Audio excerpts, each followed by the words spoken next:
Finally.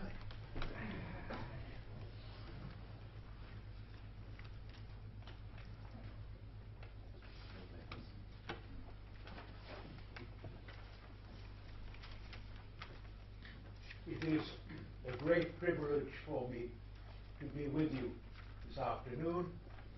It's a return visit for my wife and myself to this complex land, and I'm very grateful for the Attorney General's invitation. Already in archaic Greece, long before Sophocles, the close interaction between law, philosophy, and literature was evident. In an absolutely seminal figure such as Solon, the function of legislator, chief justice, sage, didactic versifier are inseparable. We are confronted with communities, with social processes in which articulate discourse, eloquence, rhetoric are the sinews of culture. Power is with the man who speaks well.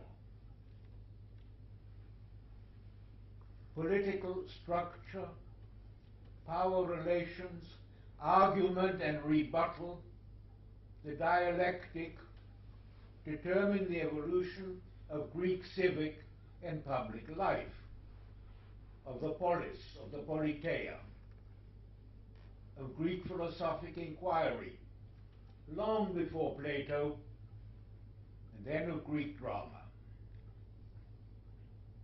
The legislative inquiries, the legislative dramaturgy struck not only the pupils of Hellas themselves, but observers from all other cultures throughout the Mediterranean world. Pauline dualities between the spirit and the letter, between the new and the ancient law, derived directly from the classical precedent, from the narratives of Herodotus, the celebrated Melian dialogue in Thucydides, shall we or shall we not destroy the city, from Plato's laws, and the systematic invention of legal political codes in Aristotle. Remember, he examines almost 100 different legal systems. No other culture which we know has been as obsessed with the mystery of argument, of legal proposal, questioning, and rebuttal. Greek mythology abounds in fables, allegories, epic representation of the origins of law, origins crucial to the beginnings of man himself. The Greek imagination is quite literally haunted by the theme of primal struggles between chaos, anarchy, ungoverned mutability, and the nascent, only very gradually enforced rule of law. Outlaw darkness is not that far away. It's always terribly close, in fact. And the Greek sensibility has an almost physical terror in front of the nearness of the anarchic. The laws of nature are exactly that: prescriptive, predictable, instrumental forces which solicit and empower human understanding of the cosmos. At all moments in archaic perception, man's understanding of the relations to the gods depends on a juridical negotiation and concord with arbitrary anarchic surges out of the monstrous past. These can keep rising. They can keep taking man by the throat. Gradually the concept of contractual bonds, binding both immortal divinities and mortal women and men, will evolve. In Euripides' Bacchus, we learn that this reciprocal legality can never be taken for granted.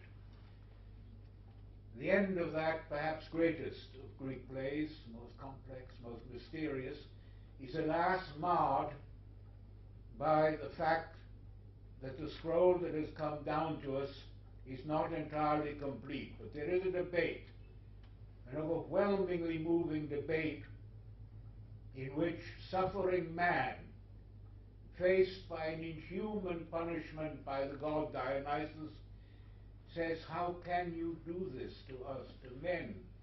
How can you compare our error or malfeasance to your omnipotence? And step by step, the god begins to retreat, and finally has no answer except to say, that's how it is. A terrible, terrible kind of proclamation of blind necessity. That's how it is. This complex evolution, extending over millennia, generates two cardinal concepts, two terms which will occupy us this afternoon. Law, nomos, and justice, dike. Nomos and dike. It is the profound tensions between them, metaphysical, theoretical, pragmatic, which will inform some of the summits of Greek thought and literature. Dike, daughter of Zeus, is personified in Hesiod, but she's much older than that. She presides over the harmonic and antagonistic claims of light and dark, of good and evil. Nomos is law, as it is instituted, codified, altered in the everyday life of citizens. Dike is immortal. Justice is immortal. Nomoi, the laws are subject to challenge and revision. They can be written, engraved on bronze, incised in marble. As we shall see, unwritten laws, the famous Araphain, are a problematic anomaly. The outlaw is homeless in a substantive sense. No one can altogether escape the transcendental universality of justice, not even mysteriously the gods. Dike is more powerful than the gods. The Eumenides of 458 BC are, as you know, the third play in the Oresteia. The drama pivots on two polemic issues.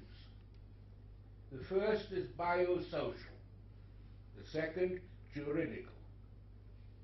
Voices out of the prehistoric matriarchal night, the voices of the Furies, argue that women are the determinant partners in the act of engenderment. It's women who matter. It is their womb which houses, which nurtures, which procreates human existence. The role of the male is virtually fortuitous. He merely deposits sperm, which thereafter he cannot identify as his own. No father has the right to claim that he knows whether the child is his own? What father can make the claim to paternity secure? None. Apollo puts the masculine, the modern case.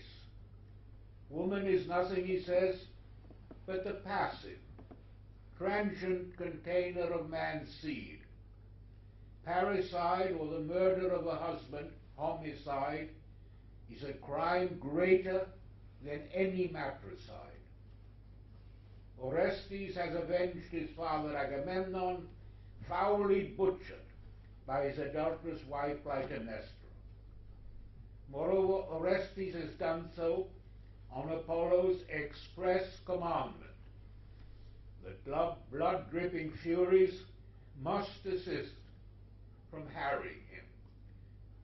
The two arguments are presented with enormous power. There's no doubt that the matriarchal conception is the more ancient, and it will last till surprisingly late in many Mediterranean cultures. Athene, sprung from Zeus' forehead, is a virgin, excelling in wisdom and the arts of war. The verdict, she tells us, is too big for any mortal man to arrive at and to deliver unaided. What will she do? She will establish a jury. She will establish a jury, a tribunal of Athenian citizens to vote on the matter.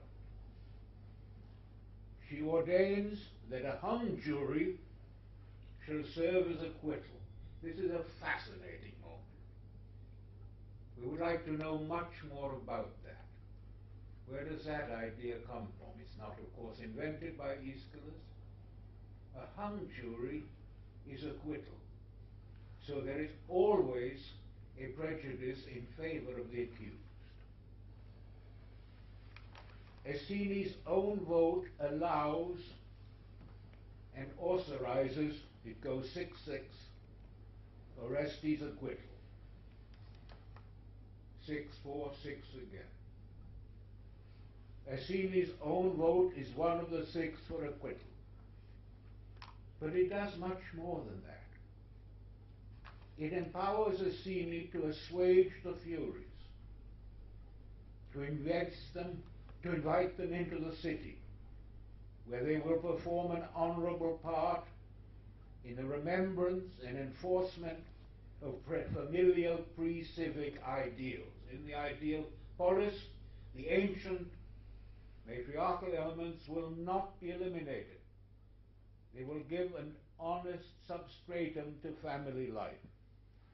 Justice, now tempered by mercy, will speak through their ancient mouths.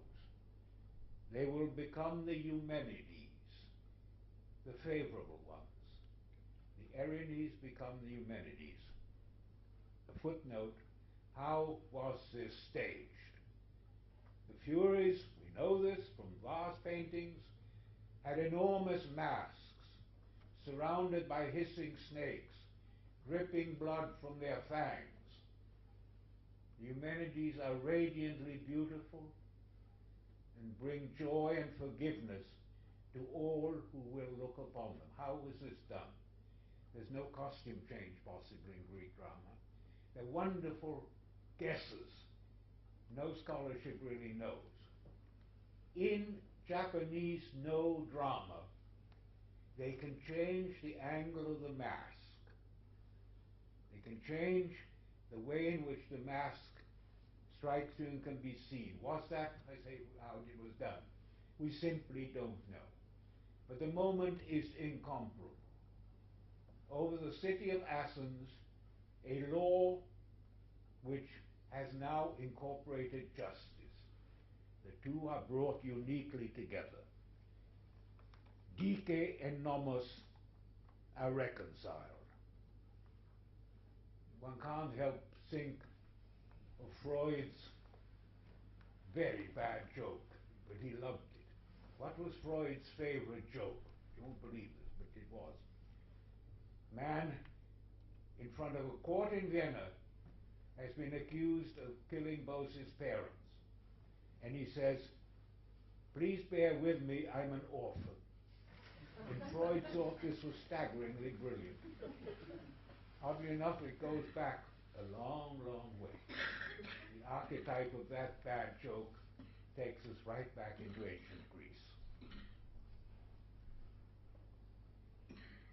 The Antigone was staged 2 decades later.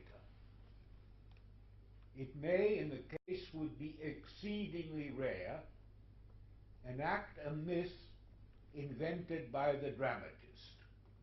As you know, Greek tragedies deal with established myths and variants of them. It may be that this is about the only case we know that the Antigone Creon story was invented by Sophocles. It's just possible. But the background is graphic and can be documented. Convicted of cowardly failure, 2 Athenian admirals were executed and their bodies were left unburied outside the city walls. The motif is recurrent in Western literature. Let us pause for a moment. In other cultures, this is not at all the case. Many cultures commend the exposure of the dead body for it to be picked clean by vultures or other animals, and only after a long period left out in many pre-Islamic cultures, in many African cultures today, it is then that the bones are reduced to ash and buried. Almost the opposite to the Antigone myth. So we're dealing with something very, very special and very important in the Western tradition. The music of this theme, if one can say that, will echo down the ages.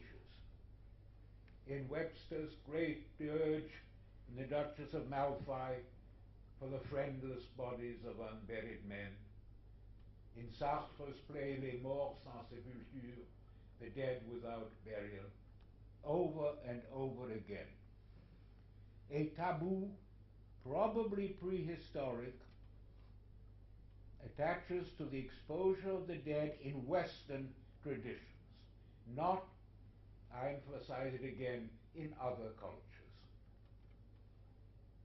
A dread perhaps of pollution, of being devoured by birds or wolves.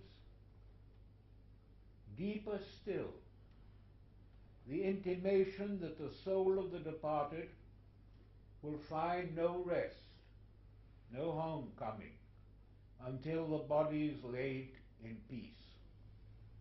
Note that the effort to organize proper entombment for the First World War dead persists to this day. There's hardly a month, is there, when we're not told of the finding of bodies in the First World War fields. And desperate attempts are being made to this day to identify the corpse and to give it burial. Desperate efforts. The effort runs into the hundreds, into the thousands. Such was the weight of dead bodies between the opposite lines at Verdun, between Douaumont and the German position, that no burial was even attempted. There was once an estimate that 45,000 dead lay unburied between them. And the horror of that continues to echo in our condition today. Antigone, as you know, we have just heard it beautifully spoken, cites the unwritten laws of familial piety, a moral imperative which overrules secular criteria of good and evil, of civic political standards. Primal feminine values and obligations attached to burial rites as against the contingent arbitrary masculinities of legality. Legality as an utterly masculine concept. Justice is a concept available to both women and men. The tomb is also the womb to which the dead return for immemorial safeguard. Which brings up a very curious passage. Remember the one, Antigone's argument? You can lose a father in the course of nature, you must. You can marry another husband after losing the first one. You can bear further sons if you have lost your son. You cannot replace a brother. Very odd passage. Goethe found it revolting and ruled that it was a late insertion as one way of getting out of difficulties when dealing with Greek texts. Others have defended it. There's no proof either way. The great philologist, perhaps the greatest of Sophocles' scholar, Wilamowitz Moellendorff, said no one else would have dared invent that. It is Sophocles. To this day, the argument remains open. But it is a very curious and disturbing line of reasoning. Creon pleads raison d'état, the ethical distinction between patriotic loyalty and treason, the auctoritas of public codified law. On this principle is founded the very coherence, the stability of the polis. No private individual, however inspired, is entitled to defy these fundamentals to break the social contract. Whatever Creon's despotic myopia, never forget these are profoundly legitimate principles. And at one agonizing moment, we could have heard it this afternoon, Antigone herself wonders whether she's justified in her unyielding negation. It's a fantastic moment. On her way to the tomb, Antigone wonders whether she's right. Only a dramatist of Sophocles' stature would have taken a risk of that moment in the play. The Antigone dialectic has never ceased generating philosophic, political, literary versions from Sophocles to this day. Let me touch on only a very few of these. Hegel judged Antigone to be the most perfect work of art ever conceived. Hegel issues a challenge: try and take out one line. A wonderful way of putting it. Try and take out one line. Moreover, and this was blasphemous audacity of the highest kind, he puts Antigone above Jesus. Why? Jesus knows he's going to be on the right of the Father. Antigone knows nothing of the blackness ahead. She may be wrong. She will die hideously. There may be nothing. That, says Hegel, is much more eminent morally than Golgotha. He puts the death of Antigone above the crucifixion. Hegel sees in this play the perfect example of his famous dialectic. Thesis, antithesis, and then the next step is synthesis. We have Creon and Antigone, both have to perish for Hegel, but the next step is precisely that in which, in the politeia, in the state, new values, more flexibly explored, will allow the challenge of the ancient and the needs of the new to be creatively reconciled. It's for Hegel the one totally perfect expression of the dialectic. number of you know or may even have acted in it, Anouilh's Antigone. The story of that is so fascinating. And again, to this day, there are important mysteries. The German authorities in Paris, in occupied Paris, were given the script of the play to decide whether or not it could be performed. Now, the Germans are very thorough and learned people. So, Abitzer's office, the occupying authority, sent it to the world's two top Sophocles scholars. Wonderfully German idea. And asked them, should we have the play performed? Yes or no? We don't have the complete copies, we're still looking for them, of their written replies, their expertise. Reinhardt and Schadewald were the two top Sophocleans in the world. And they recommended that the play be allowed because it was fundamentally pro-Creon. Now, they recommended this on not any trivial or minute pedantry, no, on the basis of the end of the play. Now, let's be very careful here. They're not terribly fascinating. In Sophocles, and we heard it beautifully spoken, movingly, there's a terrible solitude at the end. Creon is totally alone.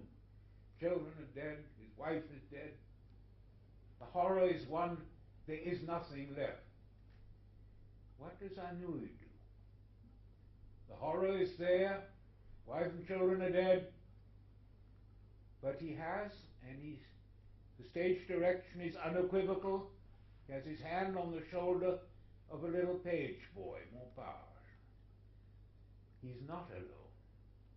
There's a child there. And it is the page boy who says, "Nous avons conseil, Monseigneur." We have a meeting ahead. It's quite tremendous. We've got a job to do. And it may be that you've committed great horror in the vengeance of the gods and of Tiresias, but sorry, at 4 o'clock we have an important committee meeting. And Schadewald and Reinhardt seem to have felt that that justified Creon and made it a play absolutely legitimate in the Paris of Creon, in Creon's Paris. And the consequences were terrible for Anouilh. He was cited in front of a tribunal which ruled on collaboration with the Germans. He had to leave France and finished in Switzerland in bitterness and solitude. It is a brilliant play, if only because even beyond this Creon argument, it lets us feel that Antigone was a cosmic pest, exactly as young women are and can be. There is in Anouilh's picture that of the adolescent's rebellion and at any price and at any obstinacy. It's almost St. Trinian's, isn't it? And Anouilh plays with that beautifully, well before the revolt of the adolescents in the post-war civilization. I wonder how many of you know or have seen Asol Fugard's play The Island. An absolute masterpiece. We're in Robben's Island, the hellhole, South Africa, where Mandela spent 28 years. And two actors, two convicts, are going to stage Antigone in front of an audience made of the guards, made of their prison guards. They're allowed to do that.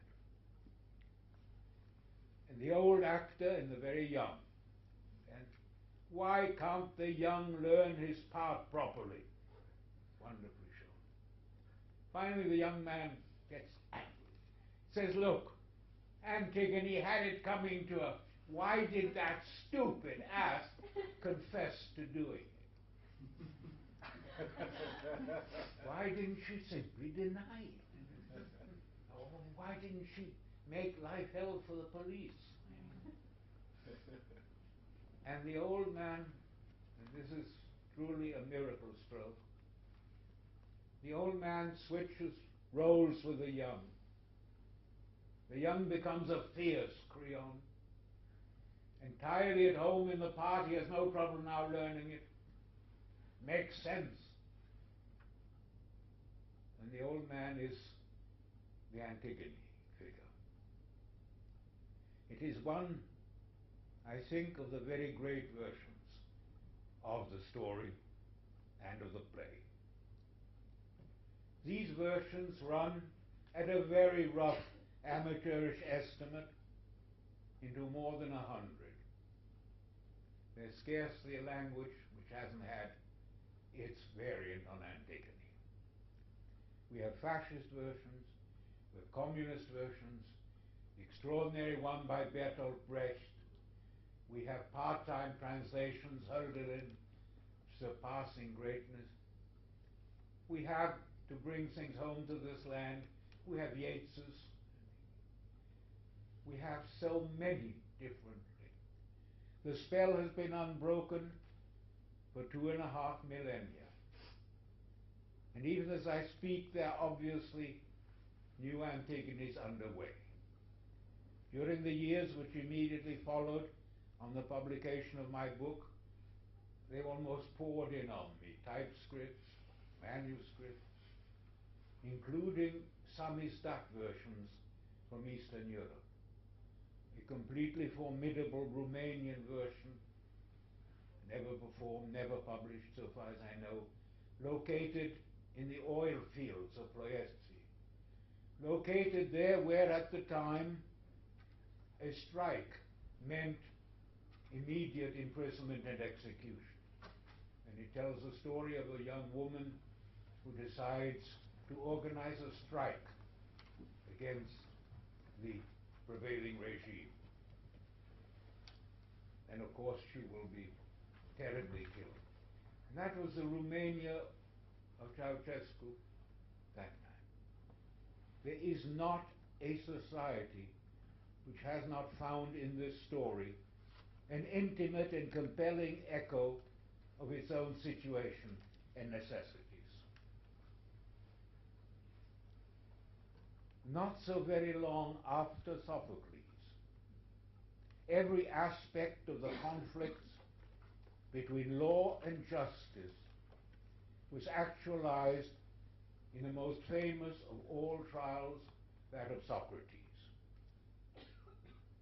No prosecution, no advocacy and apologia in Western history has mattered more and proved as timeless. With sovereign irony, Socrates provokes his accusers. Remember, he could easily have avoided the death sentence, easily. He was expected to.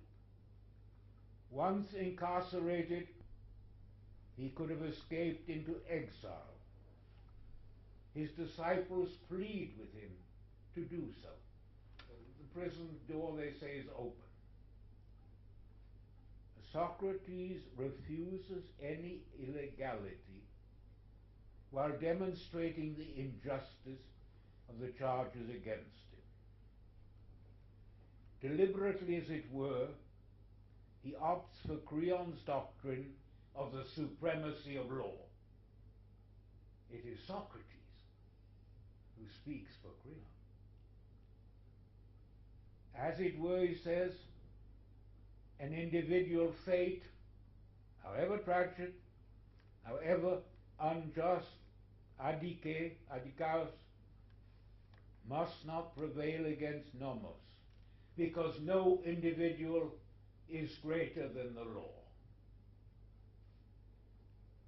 The Attorney General is more of an expert than I am on a fascinating text or set of texts which now emerges. It is that of the great leader of the French Action Française, Charles Maurras, a great writer, a wildly inspired man. Charles Maurras, who was to be convicted and sentenced to life imprisonment in his 80s after the liberation, who shouted at the court as he was pulled away, "This is the vengeance of Dreyfus." A wonderful line. "C'est la vengeance de Dreyfus." He could not let the theme of Socrates go. It intrigued him profoundly. The sage in the city, le sage dans la ville. And he wrote an essay, a little meditation on Antigone. It is, according to Maurras, Creon who represents the true understanding of justice. It is Antigone who tries to set up her own legal code. He simply twists it completely. If you believe in justice, natural justice, and I say this with hesitancy in front of a qualified audience, for I've never quite understood what natural justice is. If you believe, says Maurras, in natural justice, dans la justice naturelle, then it is Creon you are with. If you believe in the arbitrary invention of a code, then you're with Antigone. It's a wonderfully sophisticated and inspired reversal of our expectations. On that day, so long ago, in 399 BC, the gap between individual conscience and public law, between transcendent moral passion and rational mundanity, mundum, between the hunger striker and the body politic, opened irremediably. Socrates' trial threw up as many questions as it answered. Socrates' conviction remains a haunting moment, almost defining the West. And endless have been the thinkers who have brought it into conjunction with the Antigone problem and with the Oresteia, with the establishment of the tribunal in Athens. Great tribunal in which every citizen had the right to cast his vote according to his conscience.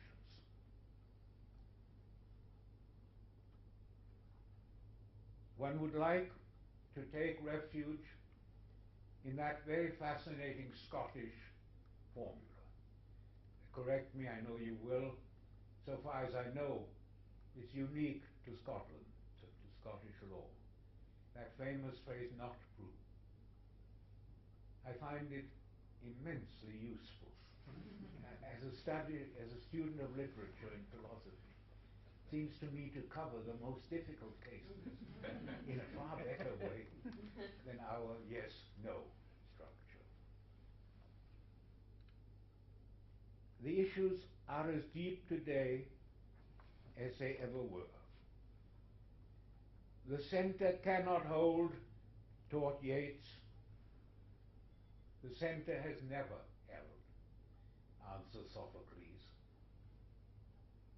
And I think the best we can do in the context of the words we've heard is to say either not proven or a hung jury. Thank you.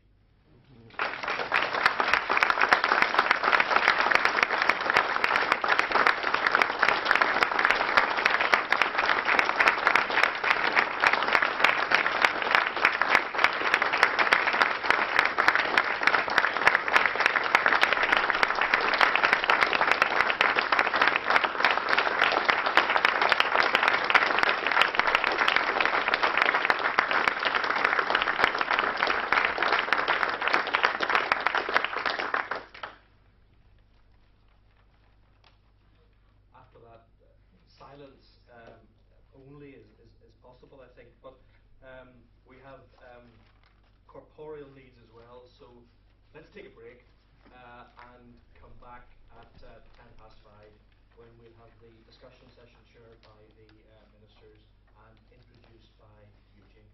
So back at